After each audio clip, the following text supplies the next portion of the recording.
Yeah. I've been there. One that counts, I suppose. Yeah. So we're live now. Okay. It was counting down. I was like, oh wow, okay. I only have like 6 seconds left. And then Facebook would yell at me. So yeah, this is SeerNova podcast live. This is just promoting Kickstarter, Indiegogo campaigns. There's I think 1 or 2 other people that are supposed to show up, so they can show up when they show up.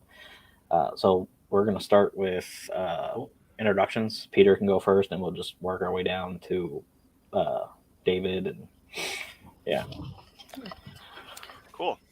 My name is Peter Welmernick. I am a writer of prose first and foremost, and just started working on basically writing comics and publishing comics within this last couple of years. So, and it's so fun. Yes, it's free. You make so much money. Yeah. Oh, yeah. What? Yeah, we're rich here. Oh, yeah. 0. So, yeah. Cool. Okay. And currently I have a Kickstarter going on for my final issue of Big Jack Animals, and till the 26th of March, I think it goes.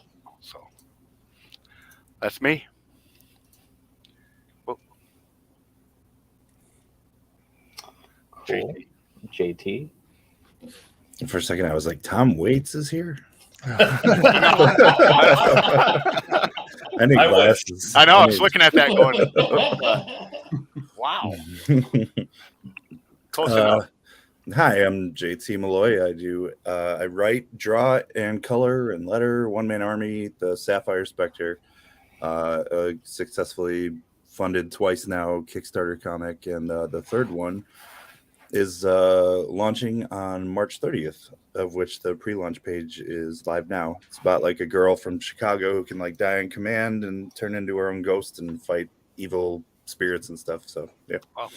That was cool. All right. Awesome. And we'll do David and yeah. Okay. Hi, I'm David Hankins, I'm Paul Hankins. and we're 2 of the co-creators of Power Squared, which is a comic book about identical twin brothers who discover on their first day at college that they had been granted superpowers when they were younger. And we've published 12 issues. We're actually working on issue 21 at the moment. Yeah. We're being part of a Kickstarter that Artith Merrick, who's a on-demand British publisher, wants to do with our book later this month. The idea is to take the first 5 issues, make a graphic novel out of it, raise the money, and have it translated into French, and then try to sell it in France as a what's the word? Bande dessinée Yeah. So or BD. yeah. So that's we don't have a link yet to the Kickstarter. Cool. And then Christian, and then Tim. Yeah, Christian Douglas, as I mentioned, from Ireland, and we have a Kickstarter coming on Thursday. It's an anthology cyberpunk, 11 stories, 16 authors, and it's a little bit of it is in the spirit of Black Mirror, so it's 16 and up, and we have totally different type of styles and artists coming in from everywhere, going from Japan to US and Europe. So I wouldn't miss it if I were you. That's for Sounds sure. good. Sounds good. Now we have a couple of guys from Image. A couple of guys that are published here in the old continent too, and Duranda's one of and the cover artist from Hong Kong, so it's a little bit all over the place. So yeah, the web page is I'm gonna put it here in case you guys going to click in. There's this one. So yeah, hopefully 5 days we're up and running. The war doesn't end before that, so.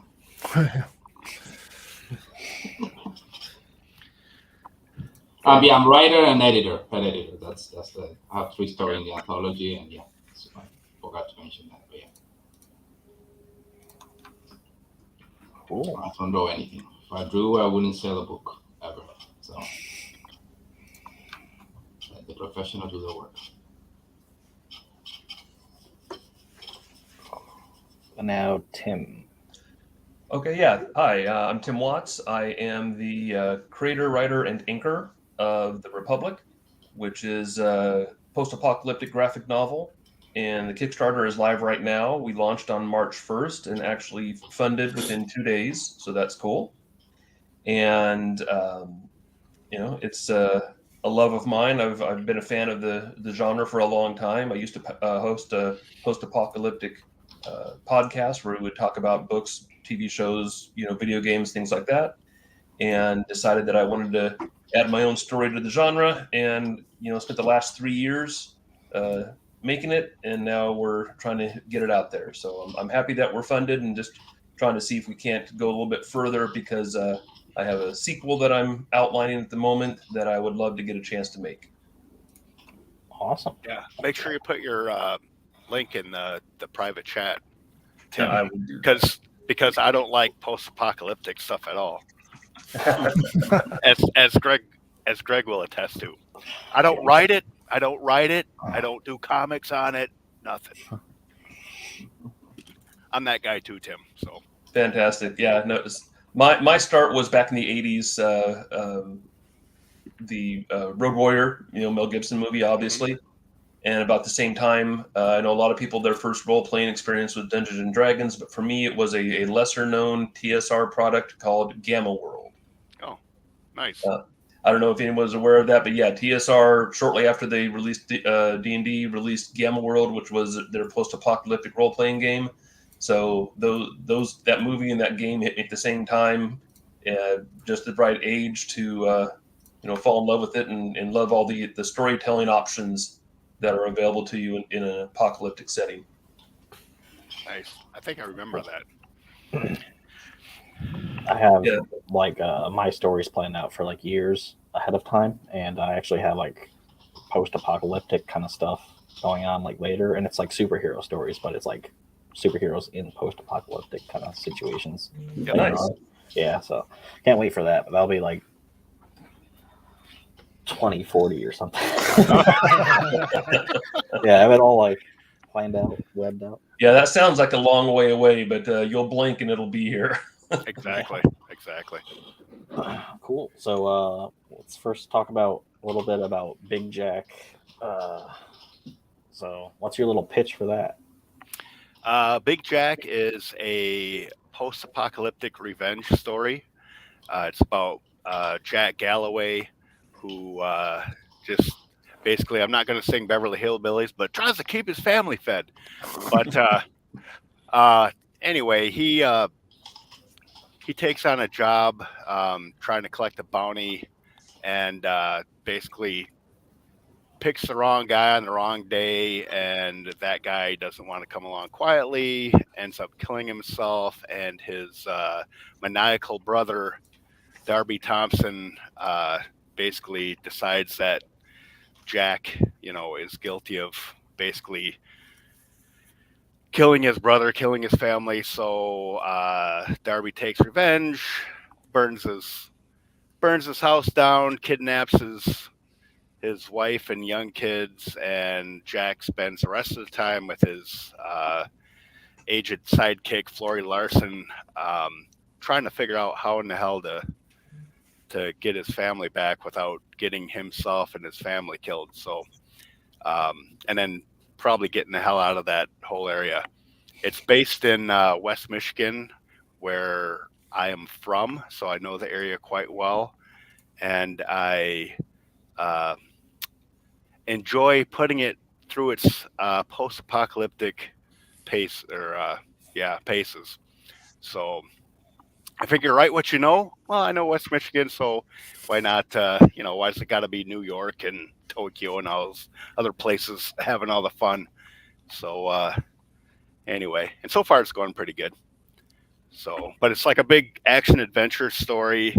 I mean, the setting is is post-apocalyptic. It's based in my Transport universe, which was a set of novels that I got picked up and published back in 2015, something like that. So anyway, so this is kind of bringing a character from that prose universe into the sequential art form, because it's a sickness, and why not? Sweet. Do you have like a favorite award that you have on your campaign?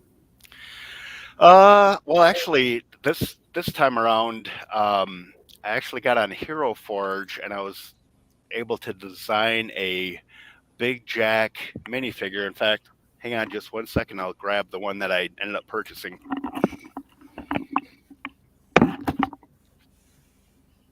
Okay.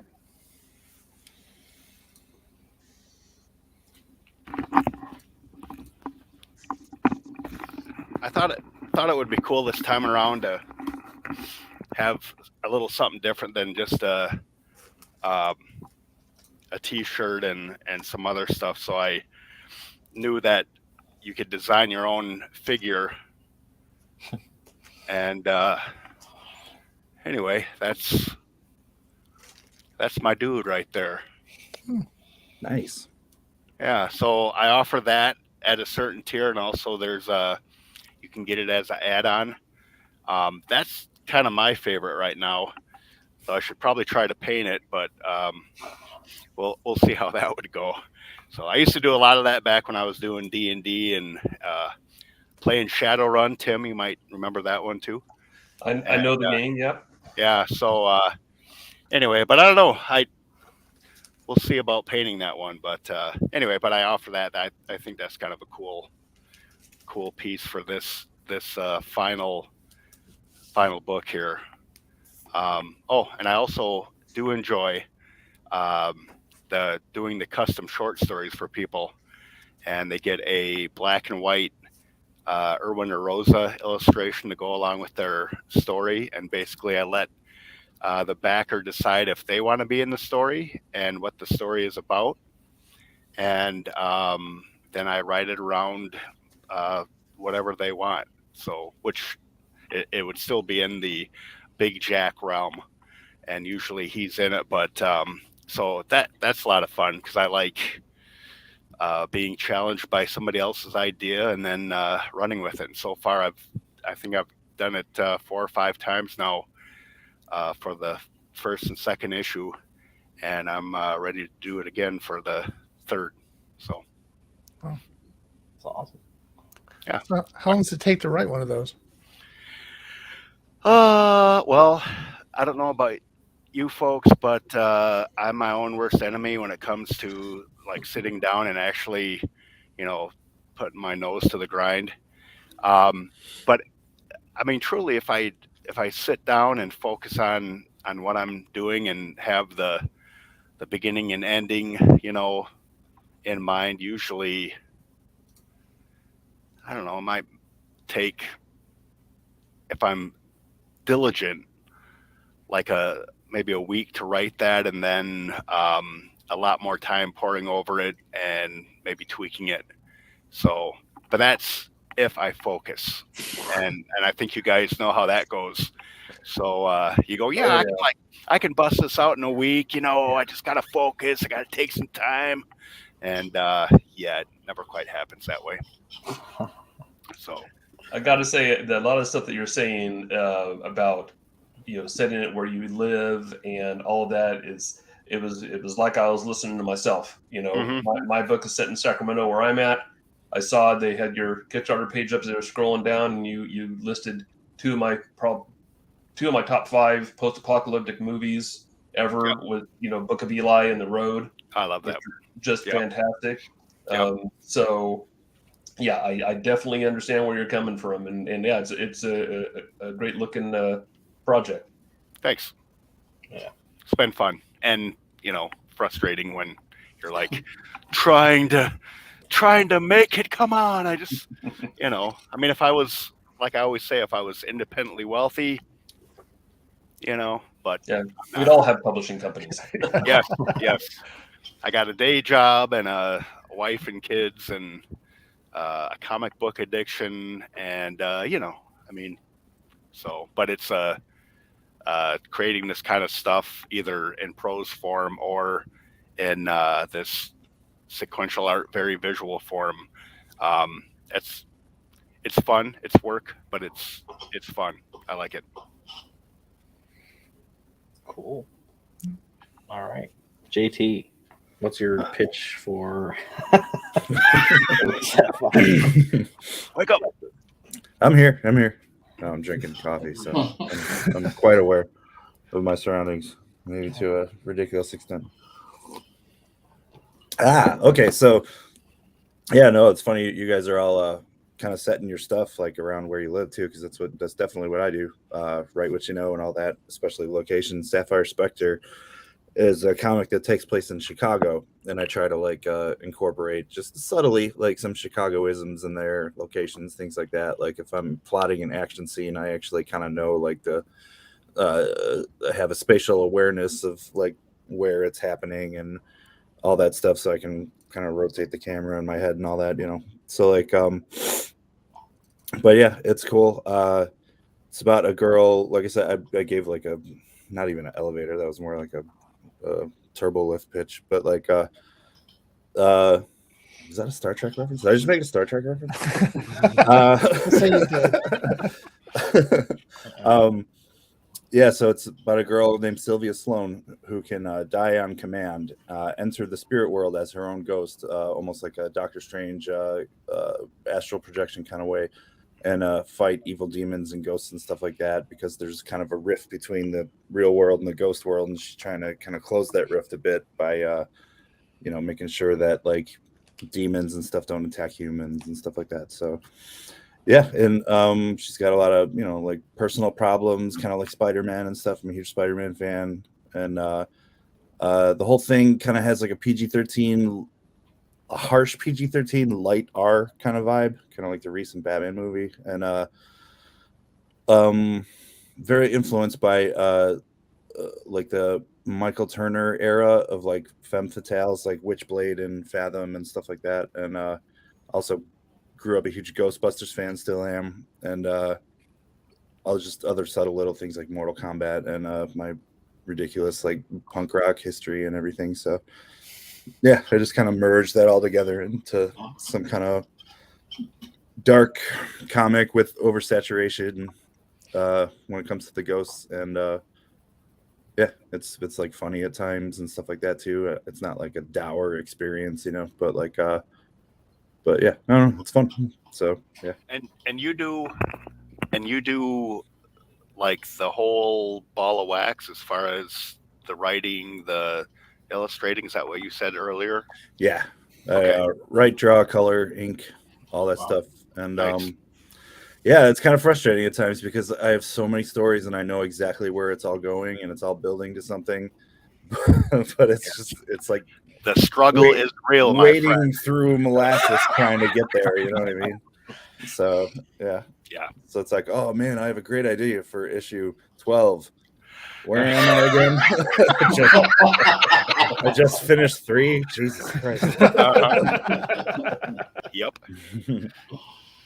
Wow. Yeah, we're editing our flagship title, Seer Chronicles, right now, the 3rd one, and there's 12 in the first story arc. Mhm. I was like, yeah, but this is what's gonna happen in this 12th one, and he's like, my partner Dylan is like, yeah, no, shut the fuck up. We're coming down 3 right now, and I'm like, oh. Yeah, to at least satiate my appetite for completion, I do have like kind of an episodic feel, at least as it's going to start.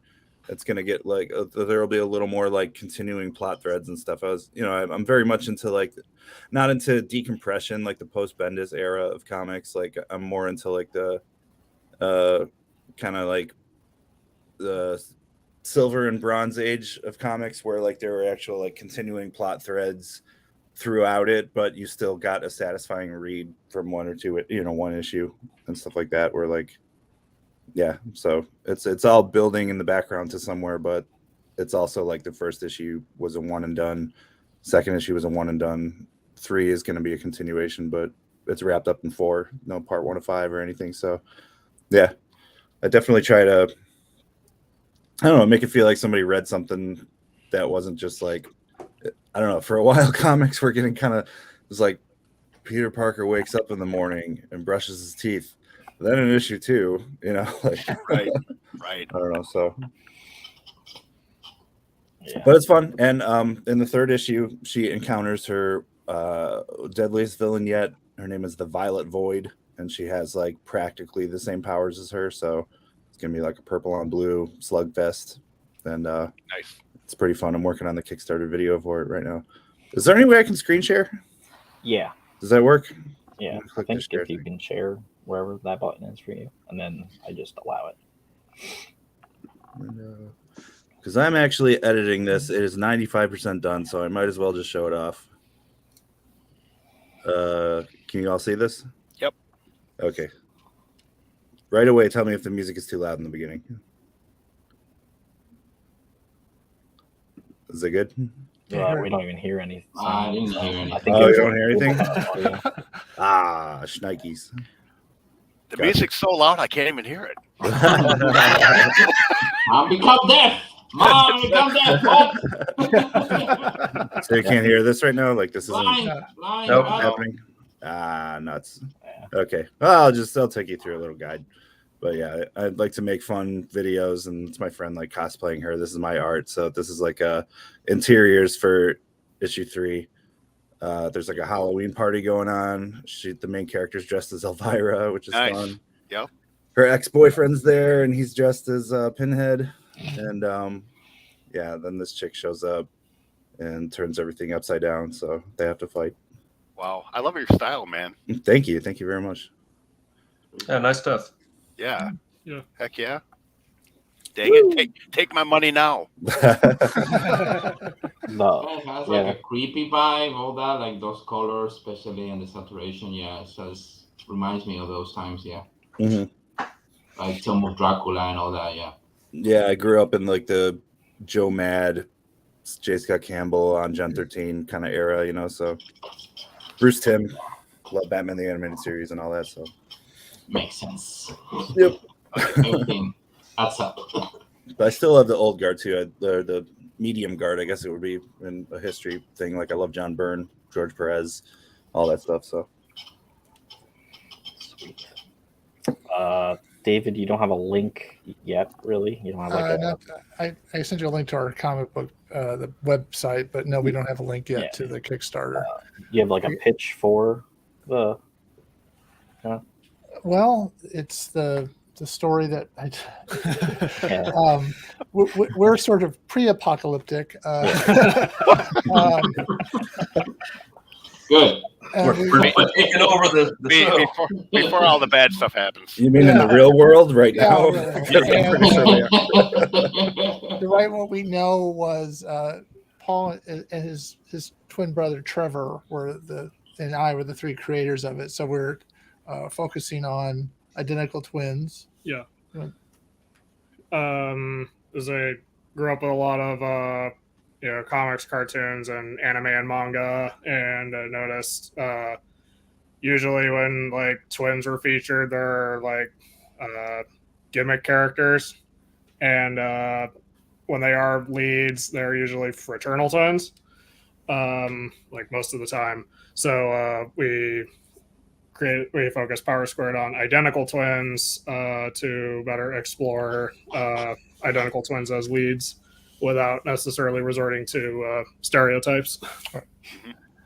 And we set it in a fictional town, Yeah. San Romero, which I assume is in California, but we just sort of kind of made up. And when they we're wearing T-shirts, they go to San Romero Community College. Nice. And Nice. we kind of try to incorporate that into you can on the website you can enroll at San Romero, and which gives you we send out a newsletter, which is the campus paper, and I like that. and you can it's called the Hound Dog's Howl, since they're the Hound Dogs is the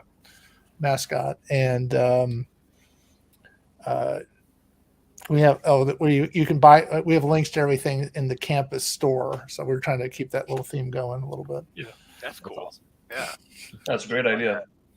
Yeah, not that it's worked a lot, but it's a good idea. That's a lot of work. As the book has gone on, we've been trying to incorporate more and more of Japanese influence, including like dynamic camera shots and yokai. Yeah, from the Japanese mythology. the way the boys get these superpowers is they rescue a magical Kasune, which is a yokai, Fox spirit.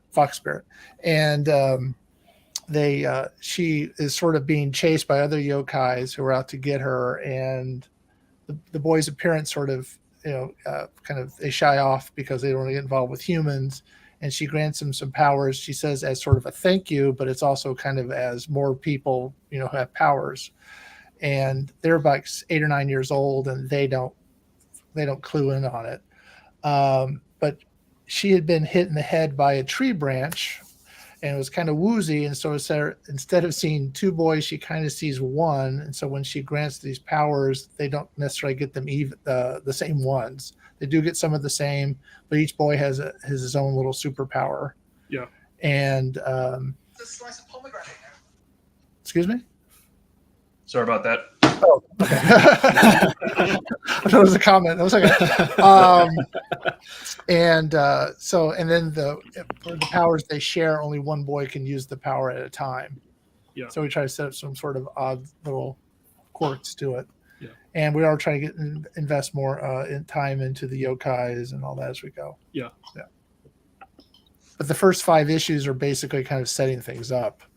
The boys discover they have the powers, and then there's somebody that wants to take those powers away, a mad scientist, Dr. Horatio Atlas, who works for the government, and he believes that people with powers have something in a compound in their blood called the Viribus compound, and he wants to synthesize and weaponize it, and of course make an army of super soldiers who would be able to, like teleport into some place or be invisible and that kind of stuff. And it's also for his own little goals, which we're getting into as we go all through. But anyway, so yeah. And then they think they kill him, but they don't. And followers of his come after the boys. Yeah. So that's cool. Yeah. Oh. We're trying to do something different with, superhero kind of stuff. And they don't change into a costume and all that kind of stuff. They just sort of wearing their school clothes, whatever. So I do like the setup there where the boys are granted their power because she only sees one. Yet I like that. I like that concept. That's cool. Yeah. We saw that we were kind of just brainstorming about it and kind of came up with all that stuff. So yeah. Like the whole college newsletter thing too, because we do a thing kind of like that. We have our daily bugle type thing, and what starts issue 2 of our flagship comic is the newspaper. Like it shows like what happened in the previous comic through like newspaper articles. And nice. So we do that in that comic, which I think is pretty cool. And we created a Twitter and all that stuff for it. So I like that. I have to take notes. Cool. That's for me one of the hardest part is the whole bulletins and mailing list. It's like on top of everything else. Yep. To do this is like it's rooting. I guess it's as much as possible. So kudos to you guys. Thanks. We're also we're just strictly the writers of this. We have an artist that we've been using since issue 6, and so she's been drawing 21 issues or 15 issues so far, and Rachel Wells, and we have our new colorist since issue 13 is Julia Cannon. So we've been relying on them to they actually make it look like something. So we've been pretty lucky. Cool. Okay, Christian. Well, the idea is not, as I mentioned, is cyberpunk and all that. And the whole theme of the anthology is the power of technology and how much we are affected by it? Are we really users or victims, or are we databases for big corporations? So what's going to happen next? That's the whole idea with the anthology.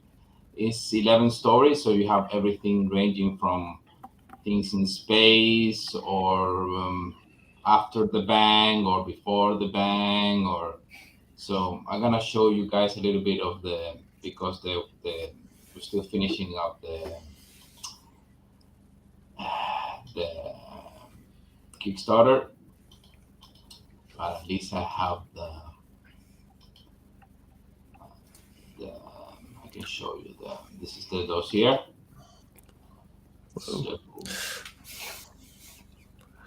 So you see the pages that, for example, this story is a story of a factory of androids that they keep working because that's what they're programmed to do, but there's nobody really around, and they are like reflecting. So what happened to these people, This is one of my stories. Is what happens when a corporation finally does what all of them have been dreaming for decades. Is they have the first fully autonomous robot android.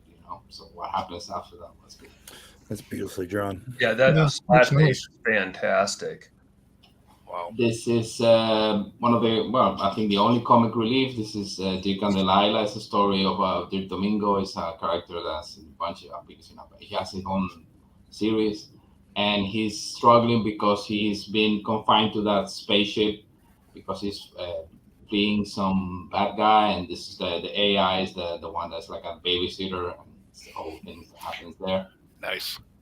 Blade, that's a story of it's a slum. So like one of those like UFC type of ultimate tournaments in which they fight to the death and they all modified, and they do it to make money because that's the only way to escape the slums. This is a partition. This is a story of this rabbit robot that is trying to get its owner out of a prison, kind of like a mental prison that a ship has it. This is the cycle. This is apocalyptic story about the last survivors of Earth that just modify type of humans. This is a story about it's called Virtual Horn. It's kind of like an app that's will help this girl to go through school and to help her with their issues. But of course, the app goes a little bit rogue at the end. The Fishman. This is a time travel story that some people in the future go back to the past in order to find a modified man that was going to help them with something they need to achieve. This is The Urge. This is a serial killer in a Blade Runner setting, and how he finds a way to get away with it, not by killing humans, but by killing specified robots that look like humans.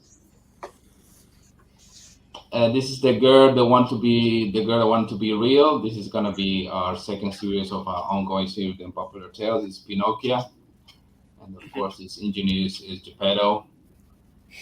The story of how she comes activated and what the missions are and what the parameters are. And this is What a Wonderful World. The story. This is post-apocalyptic too. It's a world that is frozen. It's a third glacial age. It's the story of a guy that is that is keeping the town alive by preserving the energy source. And that's about it. Those are the 11 stories. That's amazing. Nice. So how'd you? Damn. Definitely something for everybody. Yeah. Yeah. Mhm. That was the whole idea. Because with all this, the pandemic stuff and all conventions, we were a little bit afraid of what to release next. Yep. So wanted to, gather the troops, gather some friends, gather everybody. Say, okay, let's concentrate on these topics that we all like. Let's concentrate also on the tone. We don't want Disney stuff, people singing, shit like that. So this is like for adults. And we have a limitation of pages. The maximum of the stories is 12 pages, 6 to 12. So you have everything ranges there from 6, 8, 10, 12. Mhm. And with 11, we compile is 114 pages, if I'm not correct, if I'm not mistaken, or something like that, because I haven't done the count. I'm still figuring out the layout. But that was the whole idea. And from those, it's gonna span out. For example, my second volume of my regular series, and we're gonna do a web series about that too. So that was the whole idea behind to make an anthology, you know. And also what GT was saying before, that in order to like close things, for example, all my 3 stories are based in the same time, same reality. This is one in the future, one in the past. It's the guy that starts everything. After the war with the machine is the other story, and the other guy's like in the middle of it. So my idea is, before jumping in a big project, I want to, close some stories and see if people are really interested. How'd you put all that together? It seems like a very desperate, or not, different people from different places and all that. Well, we started the majority of people that I really knew. From the 11 stories, let's say I knew 6 people, 7, I suppose, something like that. I think majority, and the other was just open call outs to people on social media. Say, hey, we're going to do this anthology. These are the conditions. If you want to jump in, so we need a page and a pitch, finished page and a pitch, and if you like it, you're in. Pretty cool. Yeah. No, it sounds a lot easier than it is, but just the mail, that's it. People with fantastic quality artwork and flawless, everything is going to be easy now. Yeah. This is the people who survive the purge that we did, because at the beginning it was just a lot of terrible artists or people with horrible stories, or they want to get paid more than the rest. And so now out. So this is more or less what we wanted, something like 100 something, so we get a nice, thick, wonderful, nice book, Yeah, it looks good. Yeah. Wow. Thank you. Yeah. And we have on the campaign, we're gonna have not only the book, but also we're gonna have some artwork and original pages, and we're gonna do some figures. And I think I have something I can show you about that too. Yeah. Let me see if I have it here. Because there's something. And I just finished like the video like half an hour ago. If you want to see that too, with presentation of the campaign, it'll be a premiere here. I don't have it here. I have it in the phone, but whatever. So if that, we can do that too. What there was a little bit of animation of the panels, because that's normally what I also do. I work normally with 3D, Paraguay. I work with a studio friends of mine, and we did some 2D of animation of the panels. We put a video together, and I think that's gonna be the final nail in the coffin that's gonna break the bank, hopefully. Just have a wish. That's awesome. This is the cover. Let me share you the cover. And if you guys want, I will share you the video too. So let me see the cover. It is. Okay, this is the cover of the comic.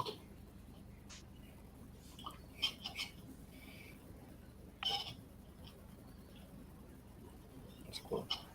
Yeah, it's one of the stretch goals is gonna be to have this color, because we like the black and white, but we're gonna try to fight for the color. And let me show you real quick the video.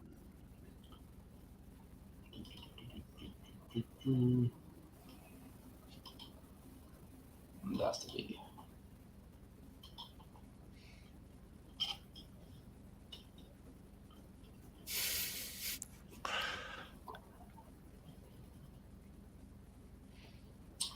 Cool. Well, there's no sound, so it's a little bit of rain, so Okay. You just gotta imagine.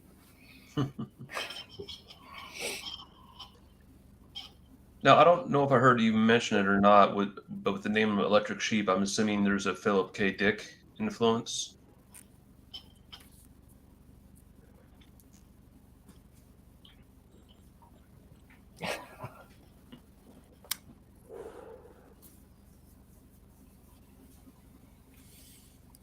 Did you hear him, Christian? Can he hear me? I don't know. I don't know if he can hear any of us. He probably hears like the video. That's why. Oh, he may be listening to his video. Yeah, he's probably hearing the video.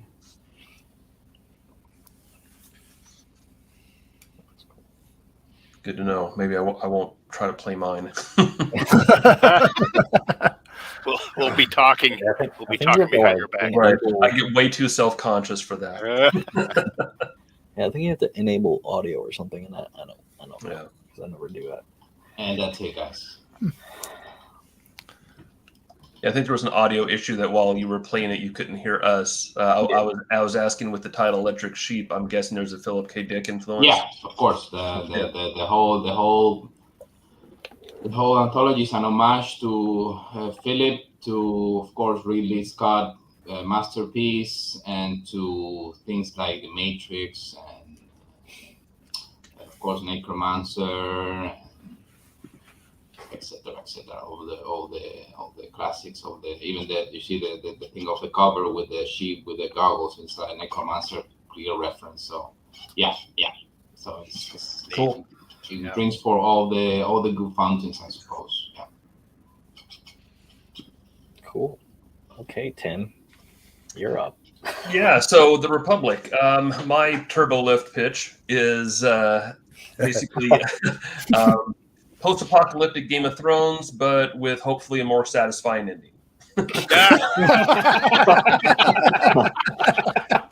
Shots fired. So, and like Peter, I set mine, in an area that I knew. And originally this was going to be a 4-issue miniseries. That was my idea. And then the world exploded. And because I was going to try to find a publisher and just kind of go through the thing of, put together the team and do the book and just give to a publisher and say, hey, do you want to go through the normal, comic book shop distribution network? And then everything changed, and I started looking into Kickstarter stuff because I realized that most publishers, and also stores aren't going to want to spend their money on somebody that doesn't have at least some name recognition. Right. So looking at Kickstarter, I saw that a lot of people were having success with it. And so I decided I'd go that route. But instead of doing 4 different Kickstarters, I thought I'm just going to put it into one and make it a graphic novel with 4 chapters. Oh, cool. Yeah. And I found a fantastic artist, the wonders of the internet. She's in Italy. And so I still kept my toe in it because I've always been an artist growing up. And originally I was going to try to do the whole thing myself. But I sat down and tried to do a couple pages and realized 2 things. I'm not very fast and I wasn't good enough. And I liked the story enough that I wanted it to be better than I could make it. So I stepped aside as artist and I put, someone else there, but I still inked it because I wanted to, have that artistic contribution. And I'm very happy with how it turned out. I was lucky enough to, a couple of years ago, Kevin Smith came through town with his movie that he was touring, and I went down and did the meet and greet and showed him the book so far. And my whole point of doing it was just to say, hey, you always encourage people that, if you want to make something, make something. And I just want to say, hey, thanks for the motivation. Here, I made something. And then he just looked at me and said, how can I help? And it was one of those moments where you go, I'm sorry, what? Yeah, right. So, back and forth, long story short, he was very kind to make a video that is included in the pitch video of the book, talking about meeting me and seeing the book and encouraging people to support it. So that was very cool of him. That's awesome. It's killer. Yeah. And Nice. as far as the book itself, the setting is basically you have a group of people, and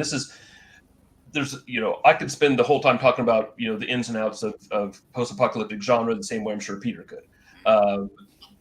There's a lot of different ways to tell a story. Mine is a couple hundred years after, the fall of civilization, because I wanted that detachment where no one alive knows what happened, knows the history, and it's another world.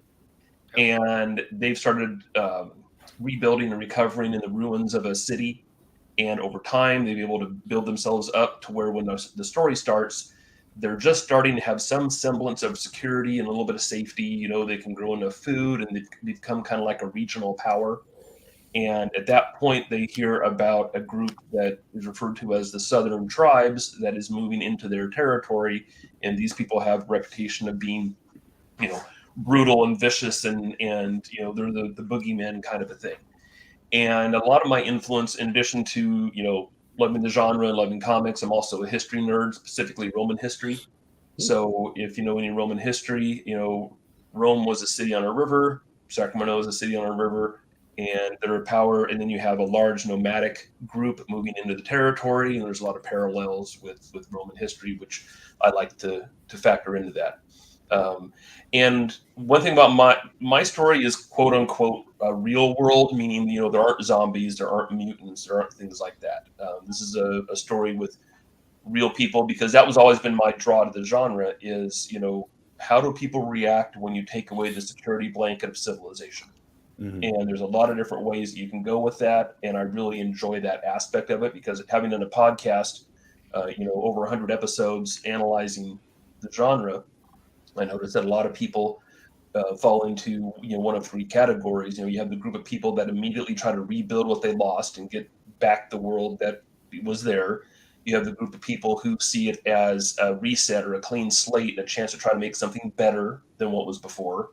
And then you have the people that kind of fall in a group of not being able to handle what's going on and just kind of lean into the chaos. And that's where you get, your Mad Max guys and, your Raiders and Fallout and that kind of thing. So I like looking at the human aspect of it in that setting. So it's been a lot of fun doing that. And the cool thing is that because I spent 3 years doing this and scrimping and saving and paying as I went, the book is actually done. It's complete. So when the Kickstarter is done, all I have to do is tell the printer how many to print. Nobody has to wait for the actual creation of the artwork when it's done. So I'm hoping that is, a more of an appeal to people, that I try to remove as many obstacles to people going, oh, it's going to take how long? Oh, I won't back it. I'm like, no, it won't take long at all. The book's done.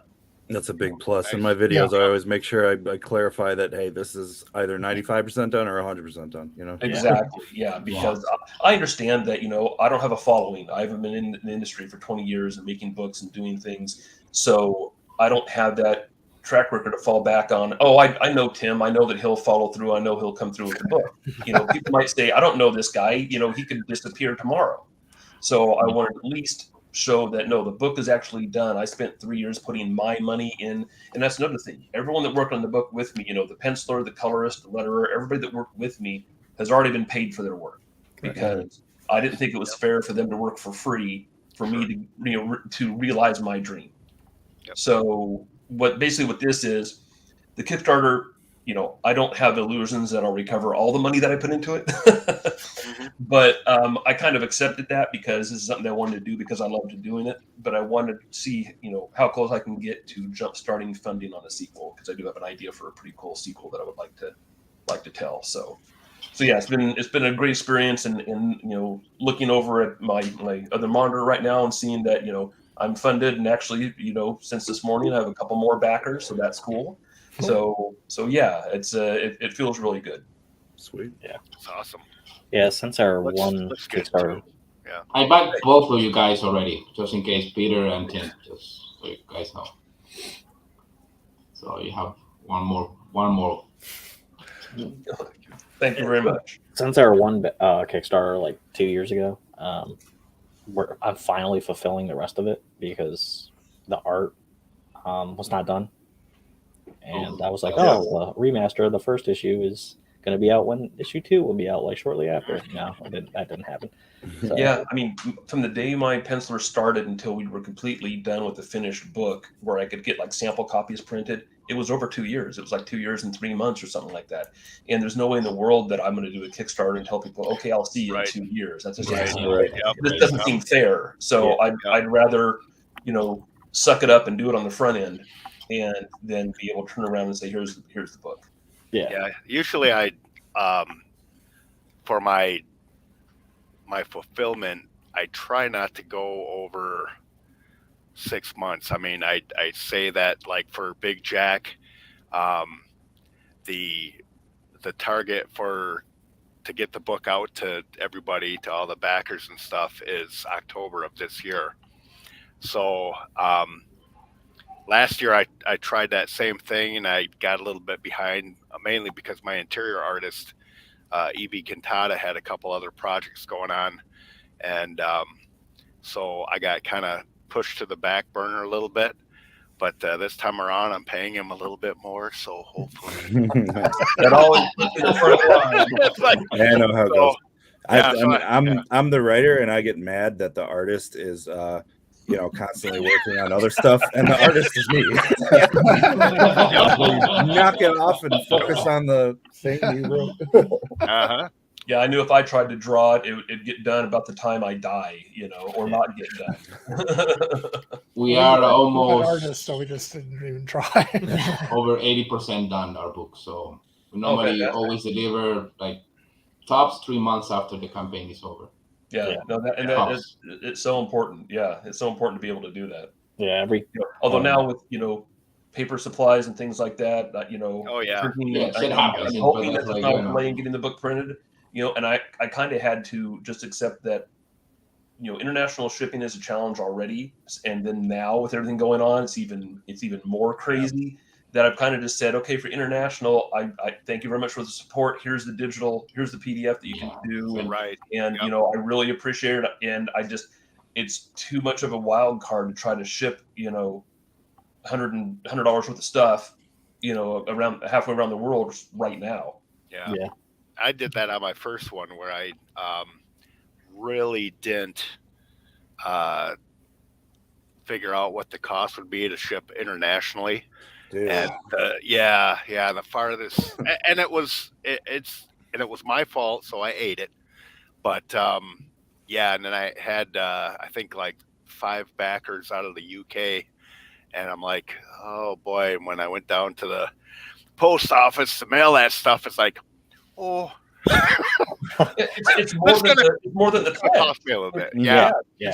So I fulfilled my issue 2 recently, and I have somewhere between 250 and 300 backers, and I had piles and piles and piles all along my living room, alphabetized huge piles, and that was all the domestic U.S. And then a pile about this big international. The 2 cost the same. Yeah, I was like, oh my god. I believe it. Yeah. It was like a year or 2 ago that I walked in there to the post office, and I was like, okay, I got these 4 international packages, and they're like, it's like $25 each. I was like, yep. Huh?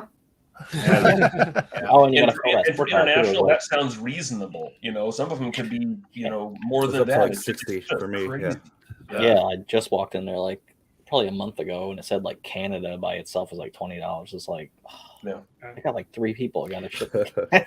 So they say from just to stay on this whole mailing thing for a second, but the further east you go, the more expensive it gets. So basically, UK is the least expensive, and then of course you go around the globe and I don't know, Australia or something like that is I think that's the most, something like that.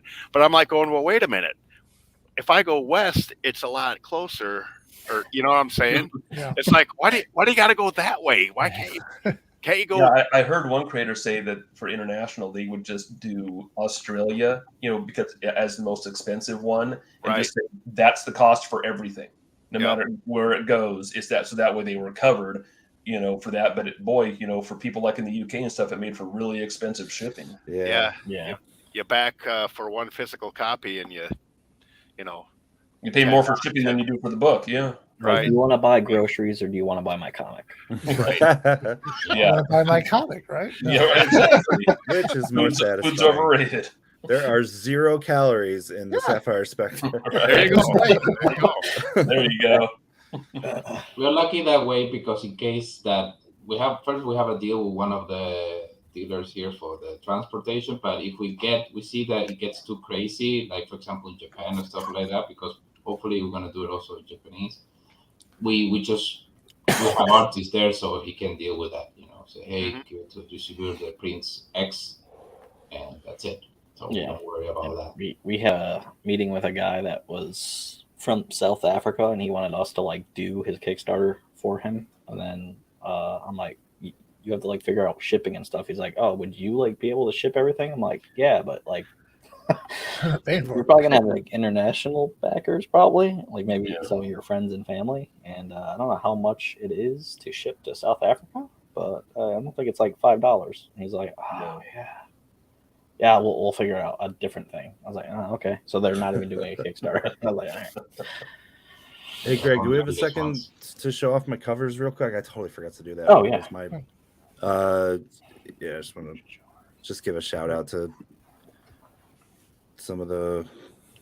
Where's the entire screen? Share, right? Yeah, there we go. Yay! I is technology. All right, so this is the main cover done by me for Sapphire Spectre 3. Very nice. I've had this done for a long time. This is actually the first time I fully drew this character, the Violet Void. So this is what I was using as my own reference as I did the comic. So I always do a punk rock homage, like an album cover homage. A lot of comic guys are into metal, and I love metal and all that too, you know. But like I always try to give love to the punk rock scene. So this is TSOL's Dance With Me. And what was cool is on Facebook when I shared this, the drummer for TSOL actually was like, "That's cool. Can I get a copy?" I'm like, "Whoa, yeah!" God. So that was dope. And this is Wendy Sterner. She does a comic called Naughty Fairy Stripper Assassins, and she does like these 3D renderings and stuff. This turned out really cool. Yeah, that's cool. This is cosplayer December Lace. And yeah, she's playing the Violet Void on this one, and I did a lot of like flourishes and stuff. So yeah, she's awesome. She's a really cool chick. And Spider-Man. this is my Spider-Man homage. I always do a punk homage and a Spider-Man homage. That's my two favorite things. So this was drawn by me, all digital actually. This time I usually draw analog, but this time, yeah. So this is the 361 Carnage homage. So that turned out pretty fun. This is Alfred Trujillo did this one. Man, he just killed it, especially if you really get in there and you see like the transparencies like between the two of them, like you can see her hair through her and stuff like that. Yeah. Like, That's pretty cool. so killer. And yeah, his wife Kara Nicole has cosplayed for me before too, and I've got like some stuff coming up with them. This is the blank cover. Yep. This is Hannah Blue. She's like she works for an organization called Punk Rock and Paintbrushes, and has done like a lot of flyers for punk bands and stuff. And she's got a really neat like line-based design, especially once again if you get in there and you see how clean that all is. You know, tattoo artist too. Got kind of really a Lady Death feel to it. Yeah, right. Yep. And this is Steph Wilson. Yep. And Carrie Ann.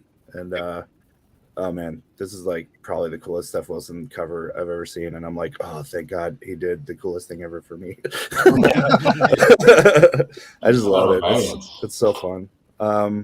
And this is Travis Starling. This is the final one. And yeah, I just love his style. He's really cool. He's got that Top Goth thing going on that I just adore. And yeah, I used to work with this guy with Ashley Witter on Cold War a couple of years back. So yeah, that's the covers for that one. I just wanted to give a shout out to the artists and stuff. And say Dang it, thanks you to guys! I'm everyone.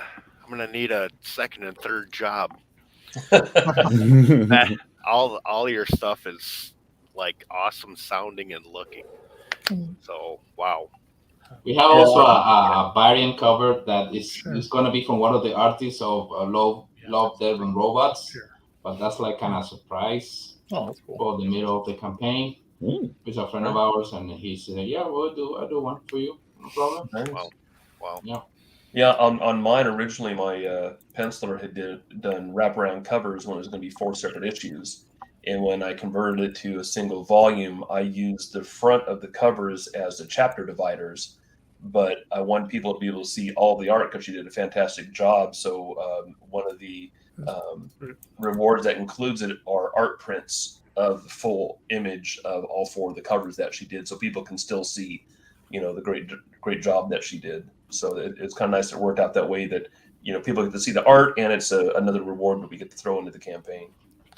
Can we share our cover? I mean, we only have one, so it's for the graphic novel. Yeah. All right. The one we're going to use in the campaign. Yeah, this is the one we're using in the campaign. Share screen. Yeah. All right. Trying to figure it out here.